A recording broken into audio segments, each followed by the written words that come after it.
What's up, everybody? This is Austin from Average Joe Gaming, and today we're going to be reviewing Daylight. Daylight always had a good thing going for it. A horror game with random elements meant that there would be an unpredictable element to the experience, making every freaky incident that much more horrifying. Lo and behold, Zombie Studios completely dropped the ball with Daylight, leaving us with a shell of a game that is no more fun than it is scary. First of all, I'm someone who loves atmosphere and a fully realized setting in my works of fiction, especially in a horror game. Feeling a tie to that world or the characters in it make the experience that much more tense. You care about what's going on. Daylight doesn't do this. During my playthrough, I kept thinking of Tron, surprisingly. I felt like I was in a world that was unabashedly a video game. I had objectives to complete and enemies to pass just to get to the next set of objectives and enemies to pass. The further I progressed, the less I felt like the world I inhabited even mattered. Waking up from a blackout in a strange abandoned hospital, your character, Sarah, is contacted by a man on the phone guiding her to some unknown objective. That's the setup. That's it. And sadly, it never evolves into something of interest.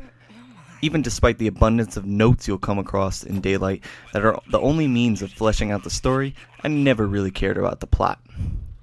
But Daylight is at least scary, right? Wrong.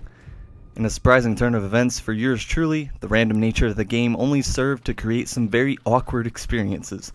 There would be times where I would turn down a hall, but since an enemy generated down the other hall, the character would make a comment like she saw something.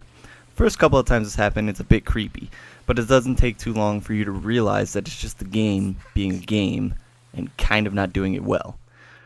There's also disappointing environments that make the random design seem like a complete misstep by the developers. I can't tell you how many times I walked into the same exact rooms or setup of rooms because that set was just randomly placed multiple times throughout the map. Things like this stand out like a sore thumb, again bringing the player out of the experience. However, there are some instances that really work, but they just happen too infrequently. On occasion, a witch would pop up right behind me after I picked up a note and turned away from a dead end. Those moments are great, but could easily be left to scripted events. And speaking of scripted events, they're probably some of the best, most eerie parts of Daylight. In certain sections, your character will hallucinate, seeing visions of things that aren't really there, or reveal some kind of creepy scene. They weren't amazing, but I liked these parts. They just didn't happen enough. In the end, Daylight is just a very poorly designed game. It all boils down to running through a randomly generated maze, collecting pieces of a story that you don't care about to unlock a door and proceed to the next section that you don't care about. There's some spooks here and there, some unwelcoming music, but nothing that ever really pulls you into the experience. Halfway through the game, I resorted more to sprinting through each level to collect what I needed and get the hell out of Dodge. If there's one thing I shouldn't want to do in a horror game, it's sprint into most certain doom. But in Daylight, I just wanted the experience to end.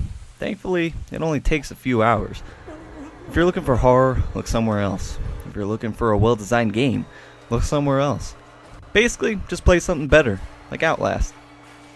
We give Daylight a 2 out of 5.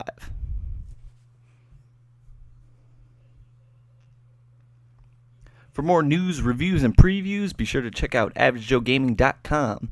Like us on Facebook and follow us on Twitter. Thanks, guys.